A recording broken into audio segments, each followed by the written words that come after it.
To everyone on the flight deck, aircrew now manning for event 1, case 1 launch, case 1 recovery, temperature 76 degrees, altimeter 2966, density altitude 1787. Personnel not involved with flight house must now leave the flight deck catwalk. Time to don the complete and proper flight deck uniform. Helmets and flow coats on, gloves on, sleeves rolled down. Check your pockets for loose gear and pod. Check chocks, tie down chains, and loose gear about the decks. Ensure hot exhaust is not blowing on the aircraft, weapons, or personnel. Stand well clear of all rotors, prop arcs, jet intakes, and exhaust. Start to go aircraft. Start them up.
The global maritime system has begun to fray and tatter.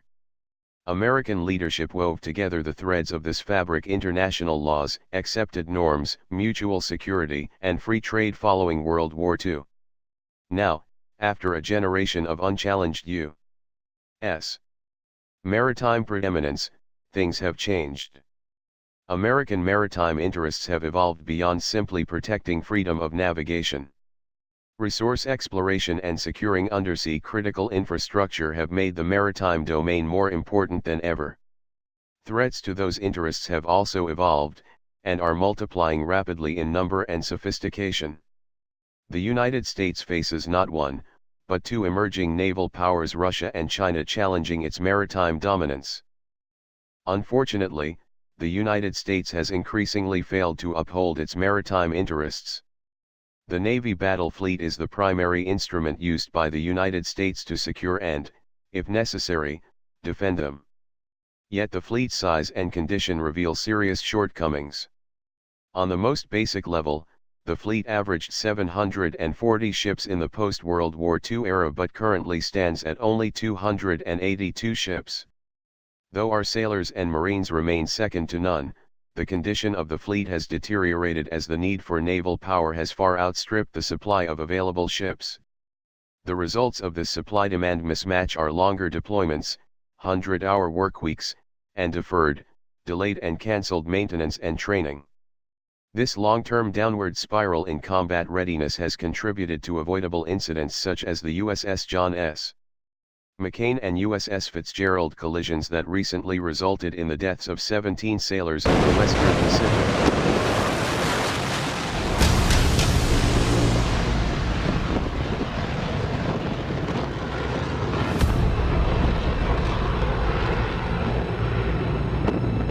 American maritime interests, threats to those interests and responses to those threats have changed and created a new context in which the United States must rebuild its naval power.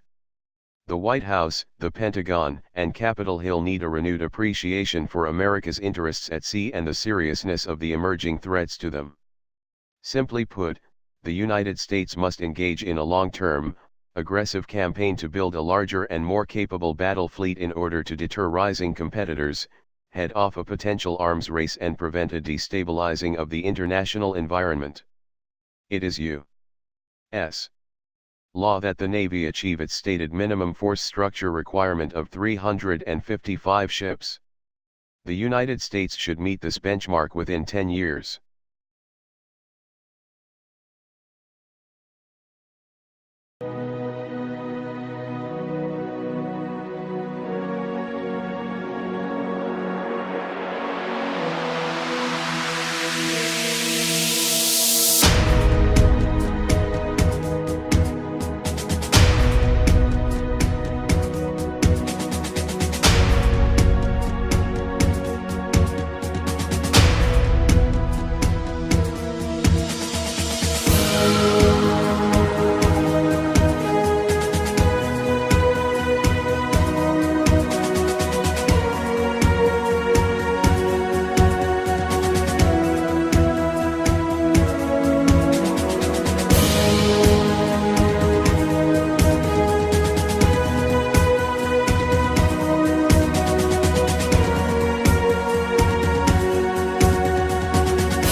Maritime interests are so embedded in our nation's history that policymakers and the public often take them for granted.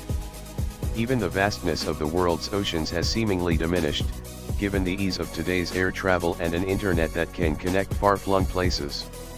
Yet it is important to remember the significance of the oceans and inland freshwater Great Lakes for America's economic prosperity. 39% of Americans, nearly 125 million people, live in counties that directly touch oceanic shorelines. 3 million jobs are directly tied to the oceans or Great Lakes, and those jobs contribute $352 billion to the nation's economic output. Nearly 80% of U.S. export trade by tonnage moves over water, and 90% of general cargo moves via container ships. The National Maritime Transportation System carried $1.5 trillion in cargo to and from American ports last year. America's allies and partners also heavily rely on seaborne transportation. About 95% of the globe's total commerce flows over the seas. Protecting freedom of navigation is thus a paramount U.S. interest. This core interest manifested in unimpeded transit in international waters and access to foreign ports for commercial trade has endured since the Republic's founding.